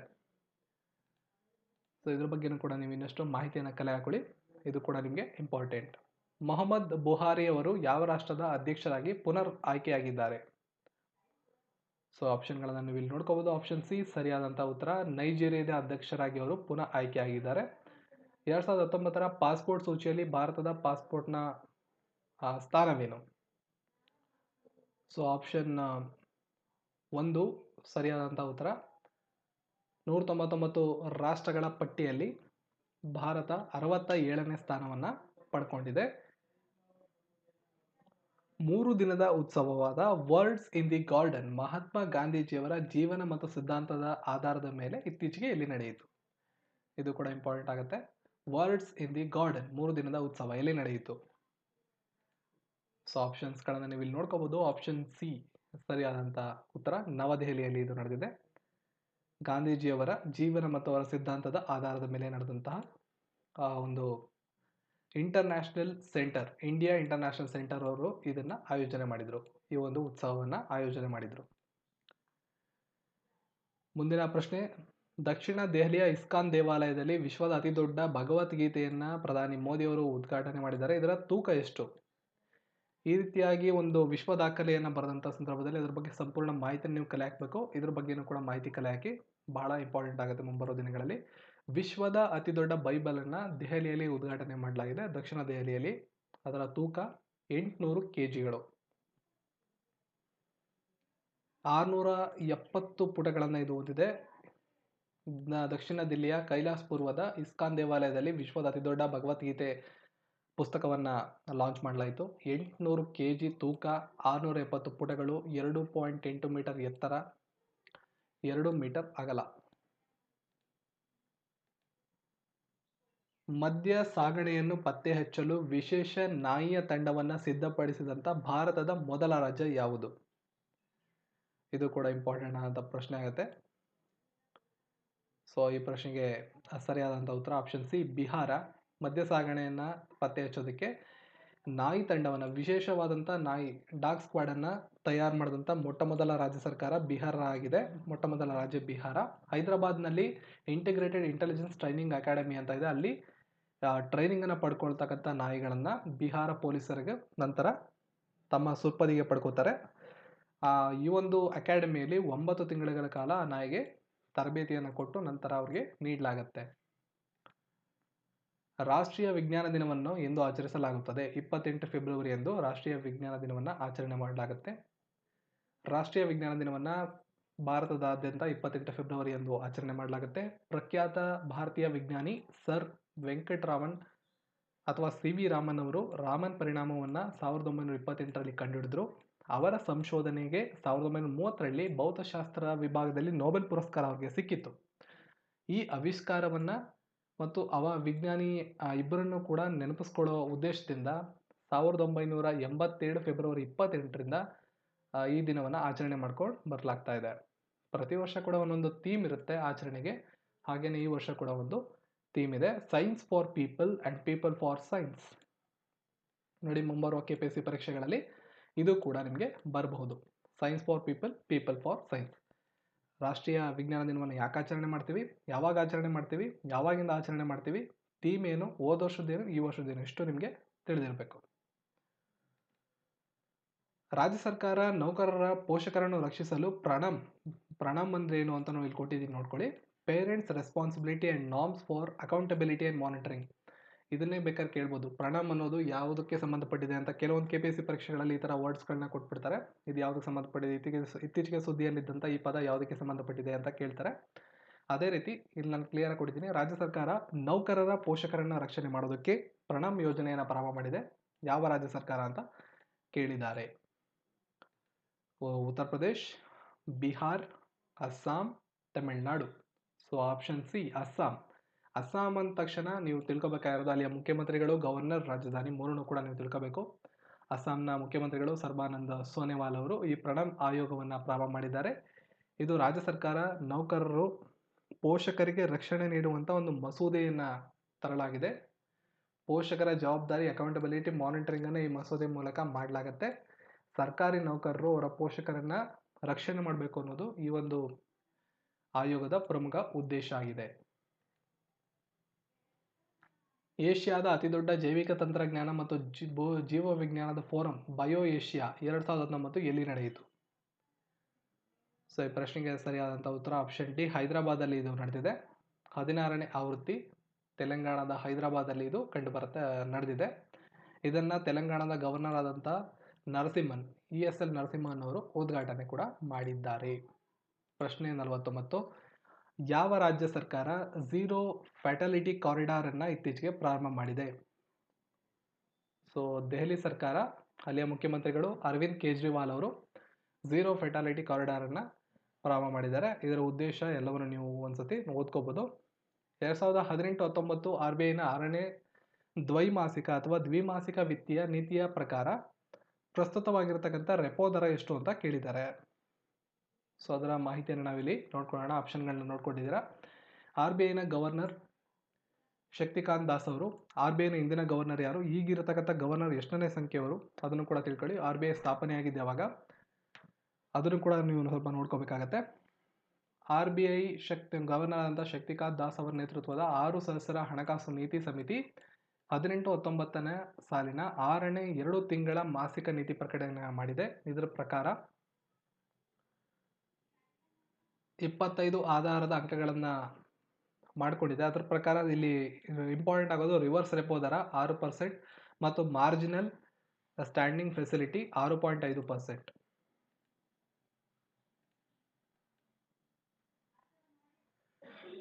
ಕೆಳಗಿನ ಯಾವ ರಾಷ್ಟ್ರವು ವಿಶ್ವದಲ್ಲೇ ಪ್ರಥಮ ಬಾರಿಗೆ ಅರೆ ಜಲಾಂತರ್ಗಾಮಿ ವಾಹನ ಹವಾಮಾನ ರಾಕೆಟ್ ಅನ್ನು ಉಪಯೋಗಿಸಿದೆ? ಕೆಳಗಿನ ಯಾವ ರಾಷ್ಟ್ರವು ವಿಶ್ವದಲ್ಲೇ ಮೊದಲ ಬಾರಿಗೆ ಅರೆ ಜಲಾಂತರ್ಗಾಮಿ ವಾಹನ ಹವಾಮಾನ ರಾಕೆಟ್ ಅನ್ನು ಉಪಯೋಗಿಸಿದೆ? ಆಪ್ಷನ್ಗಳನ್ನು ನೀವು ನೋಡ್ಕೋಬೋದು. America, China, Russia, Israel. ಸರಿಯಾದಂಥ ಉತ್ತರ ಆಪ್ಷನ್ ಬಿ, ಚೀನಾ. ವಿಶ್ವದಲ್ಲೇ ಪ್ರಥಮ ಬಾರಿಗೆ ಮಾನವರಹಿತ ಜಲಾಂತರ್ಗಾಮಿ ವಾಹನ, ಅದರ ಹೆಸರನ್ನು ಕೂಡ ಇಲ್ಲಿ ನಾನು ಡೀಟೇಲ್ ಆಗಿ ಕೊಟ್ಟಿದ್ದೀನಿ, ಚೀನಾ ಉಪಯೋಗಿಸಿದೆ. ಇದ್ರ ಬಗ್ಗೆ ಸಂಪೂರ್ಣ ಮಾಹಿತಿಯನ್ನು ನೀವು ಇಲ್ಲಿ ಓದ್ಕೊಳ್ಳಿ. PDF ಡೌನ್ಲೋಡ್ ಮಾಡ್ಕೊಂಡಾಗ ನೀವು ಇದನ್ನ ಚೆಕ್ ಮಾಡ್ಕೋಬಹುದು. ಜಾಗತಿಕ ಭ್ರಷ್ಟಾಚಾರ ರ್ಯಾಂಕಿಂಗ್ನಲ್ಲಿ ಭಾರತ ಎಷ್ಟನೇ ಸ್ಥಾನವನ್ನು ಪಡ್ಕೊಂಡಿದೆ? 78ನೇ ಸ್ಥಾನವನ್ನು ಪಡ್ಕೊಂಡಿದೆ. ಜಾಗತಿಕ ಭ್ರಷ್ಟಾಚಾರ ರ್ಯಾಂಕಿಂಗ್ನಲ್ಲಿ ಭಾರತ ಸುಧಾರಣೆ ಕಂಡಿದ್ದು 78ನೇ ಸ್ಥಾನದಲ್ಲಿದೆ. ಒಟ್ಟು 180 ರಾಷ್ಟ್ರಗಳು ಸಮೀಕ್ಷೆಯಲ್ಲಿ ಭಾಗವಹಿಸಿದ್ವು. ಚೀನಾ 87ನೇ ಸ್ಥಾನ ಇದ್ದರೆ ಪಾಕಿಸ್ತಾನ 117ನೇ ಸ್ಥಾನವನ್ನು ಪಡ್ಕೊಂಡಿದೆ.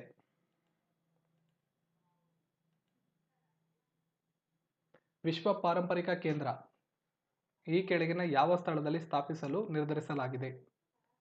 ಚೆನ್ನೈ, ಬೆಂಗಳೂರು, ಹೈದರಾಬಾದ್, ಕೋಲ್ಕತ್ತಾದಲ್ಲಿ ಸ್ಥಾಪನೆ ಮಾಡಲಾಗುತ್ತೆ. ಸ್ಪರ್ಧಾತ್ಮಕ ಪರೀಕ್ಷೆಗಳಲ್ಲಿ ಋಣಾತ್ಮಕ ಅಂಕಗಳ ವಿರುದ್ಧವಾಗಿ ತೀರ್ಪು ನೀಡಿದಂಥ ಹೈಕೋರ್ಟ್ ಯಾವುದು? ನೆಗೆಟಿವ್ ಮಾರ್ಕಿಂಗ್ ವಿರುದ್ಧ ತೀರ್ಪು ನೀಡಿದಂಥ high court Madras high court. Option C ಪ್ರಶ್ನೆಗೆ ಸರಿಯಾದಂಥ ಉತ್ತರ ಮದ್ರಾಸ್ ಹೈಕೋರ್ಟ್ ಆಗಿದೆ.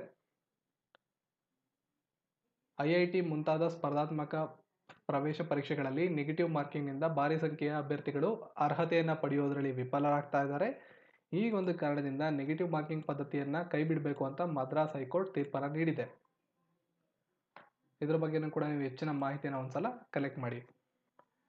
ಯಾವ ದೇಶದ ಅಧ್ಯಕ್ಷರು ಆಫ್ರಿಕನ್ ಒಕ್ಕೂಟದ ಅಧ್ಯಕ್ಷರಾಗಿ ಆಯ್ಕೆಯಾಗಿದ್ದಾರೆ?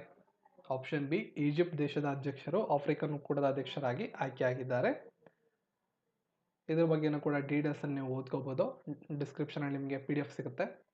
ಇತ್ತೀಚೆಗೆ ಸಾಂಸ್ಕೃತಿಕ ಕೊಡುಗೆಗಾಗಿ ಟ್ಯಾಗೋರ್ ಪುರಸ್ಕಾರವನ್ನು ಪಡೆದುಕೊಂಡಂಥವರು ಯಾರು? ಅದರ ಆಪ್ಷನ್ಸ್, ಅದರ ಡೀಟೇಲ್ಸ್ ಅನ್ನು ನೀವು ಇಲ್ಲಿ ನೋಡ್ಬೋದು. ರಾಷ್ಟ್ರಪತಿ ರಾಮನಾಥ್ ಕೋವಿಂದ್ ಅವರು 14, 15, 16ನೇ ಸಾಲಿನ ಹಾರ್ಮನಿ ಟ್ಯಾಗೋರ್ ಸಾಂಸ್ಕೃತಿಕ ಹಾರ್ಮನಿ ಟ್ಯಾಗೋರ್ ಪುರಸ್ಕಾರವನ್ನು ಫೆಬ್ರವರಿ 18, 2019ರಂದು ನಡೆದ ಸಮಾರಂಭದಲ್ಲಿ ನೀಡಿದ್ದಾರೆ. 14ನೇ ಸಾಲಿನಲ್ಲಿ ರಾಜ್ಕುಮಾರ್ ಸಿಂಗ್ ಅವ್ರಿಗೆ, 15ನೇ ಸಾಲಿನಲ್ಲಿ ಛಾಯಾ ನೌತ್ ಅವರಿಗೆ, 16ನೇ ಸಾಲಿನಲ್ಲಿ ರಾಮ್ ಸೂರತ್ ವಂಜಿ ಅವರಿಗೆ ಪುರಸ್ಕಾರವನ್ನು ನೀಡಿದ್ದಾರೆ. ಇದ್ರ ಬಗ್ಗೆ ನನ್ನ ಕರೆಂಟ್ ಅಫೇರ್ ವಿಡಿಯೋಗಳನ್ನ ಡೀಟೇಲ್ ಆಗಿ ಹೇಳಿದ್ದೀನಿ. ಅದರ ಬಗ್ಗೆ ನಾನು ಇನ್ನಷ್ಟು ಮಾಹಿತಿಯನ್ನು ನೀವು ಕಲೆ ಹಾಕೊಳ್ಳಿ. ಪ್ರಶಸ್ತಿಯ ಮೊತ್ತ 1 ಕೋಟಿ ರೂಪಾಯಿ ಮತ್ತು ಒಂದು ಸ್ಮರಣಿಕೆ ಕೂಡ ಇರುತ್ತೆ. ಭಾರತದ ಮೊಟ್ಟಮೊದಲ ಮಹಿಳಾ ಪೈಲಟ್ ಜೆಟ್ ಎಂಜಿನಿಯರ್ ಆದ ಹೀನಾ ಜೈಸ್ವಾಲ್ ಇತ್ತೀಚೆಗೆ ನೇಮಕಗೊಂಡಂಥವರು. ಒಂದು ಚಂಡೀಗಢದಲ್ಲಿ ಇವರು ಕಂಡು ಬರ್ತಾರೆ. ಚಂಡೀಗಢ ಸ್ಥಳಕ್ಕೆ ಸೇರಿದಂಥವರು. ಭಾರತದ ಮೊಟ್ಟಮೊದಲ ಮಹಿಳಾ ಜೆಟ್ ಎಂಜಿನಿಯರ್ ಆಗಿ ಚಂಡೀಗಢದ ಫೈಟ್ ಲೆಫ್ಟಿನೆಂಟ್ ಹೀನಾ ಜೈಸ್ವಾಲ್ ಅವರು ಆಯ್ಕೆಯಾಗಿದ್ದಾರೆ. ಈ ಕೆಳಗಿನ ಯಾವ ರಾಷ್ಟ್ರ ಈ ತ್ಯಾಜ್ಯ ಉತ್ಪಾದನೆ ಮಾಡುವ ರಾಷ್ಟ್ರಗಳಲ್ಲಿ ಪ್ರಥಮ ಸ್ಥಾನವನ್ನು ಪಡೆದುಕೊಂಡಿದೆ? ಸೊ ಸರಿಯಾದ ಉತ್ತರ ನಾರ್ವೆ. ಆಪ್ಷನ್ 1.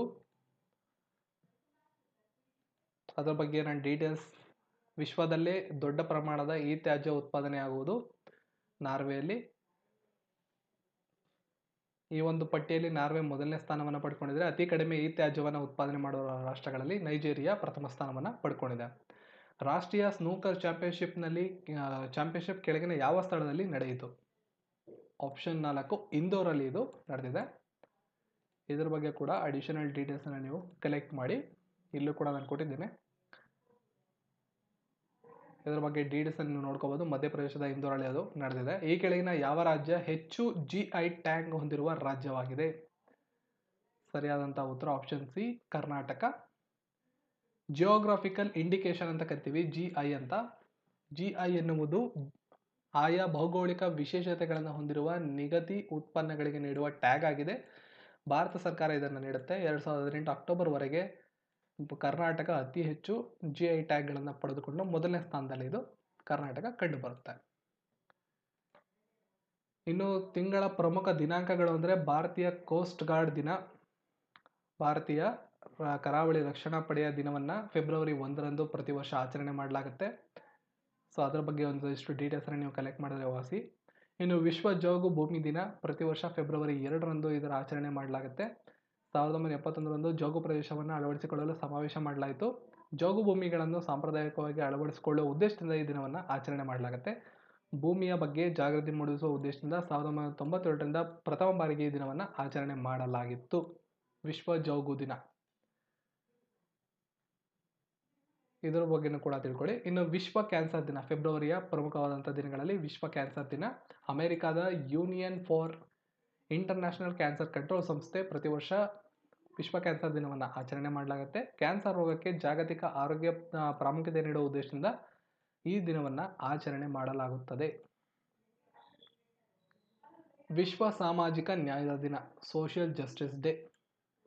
ವಿಶ್ವದಾದ್ಯಂತ ಲಿಂಗ, ವಯಸ್ಸು, ಜನಾಂಗೀಯ, ಧರ್ಮ, ಸಂಸ್ಕೃತಿ, ಬಡತನ, ನಿರುದ್ಯೋಗ, ಶಿಕ್ಷಣ ಮುಂತಾದ ಇರತಕ್ಕಂಥ ಸಾಮಾಜಿಕ ಸಮಸ್ಯೆಗಳು ಗಂಭೀರವಾದಂಥವು.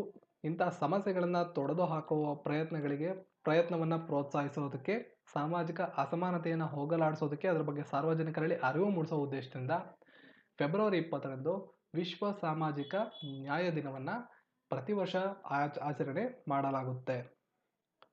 ಇದ್ರ ಬಗ್ಗೆನೂ ಕೂಡ ನೀವು ನೋಡ್ಕೋಬೋದು. ವಿಶ್ವಸಂಸ್ಥೆ ಸಾಮಾನ್ಯ ಸಭೆಯಲ್ಲಿ 2007 ಫೆಬ್ರವರಿ 20ರಂದು ಈ ಒಂದು ದಿನವನ್ನು ಆಚರಣೆಗೆ ಅಂಗೀಕಾರ ಮಾಡಲಾಯಿತು. 2009ರಲ್ಲಿ ಈ ದಿನವನ್ನು ಆಚರಣೆ ಮಾಡೋದಕ್ಕೆ ಪ್ರಾರಂಭ ಮಾಡಲಾಯಿತು. Social justice and decent life for all ಅನ್ನೋದು ಈ ವರ್ಷದ ಧ್ಯೇಯವಾಕ್ಯ.